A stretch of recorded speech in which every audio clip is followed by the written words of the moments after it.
వందే మాతరం అంటే ఈ నేల తల్లిని భరతమాతను మనం కీర్తిస్తున్నట్టు కదా. ఎందుకు మీకు అభ్యంతరం నాకు అర్థం కాదు. నీ తల్లి మోసేది నవమాసాలేరా, కానీ భూతల్లి మోసేను కడవరకురా, కట్టె కాలే వరకురా.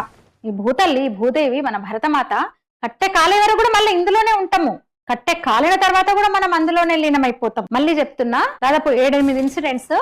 కంప్లైంట్ చేయండి, మీ ప్రాంతాల్లో పోలీసులకు కంప్లైంట్ చేయండి, ఉన్నతాధికారులకు కంప్లైంట్ చేయండి. జెండా వందనం చేయాల్సిందే, జెండా ఎగరవేయాల్సిందే, జనగణమన పాడాల్సిందే, జాతీయ జెండాను గౌరవించాల్సిందే, విధిగా చేయాల్సిందే ప్రభుత్వ ఉద్యోగి. లేదంటే ఖచ్చితంగా వాళ్ళ మీద చర్యలు తీసుకోవచ్చు. అసలు ఎవరో కంప్లైంట్ చేసే వరకు చూసుకోకుండా ఆ ఉన్నతాధికారులు ప్రభుత్వమో ఖచ్చితంగా స్ట్రిక్ట్ గా ఉండాలి. ఈ విషయంలో మీరేమంటారు? ఈ వీడియో మీద మీ అభిప్రాయం తెలియజేయండి.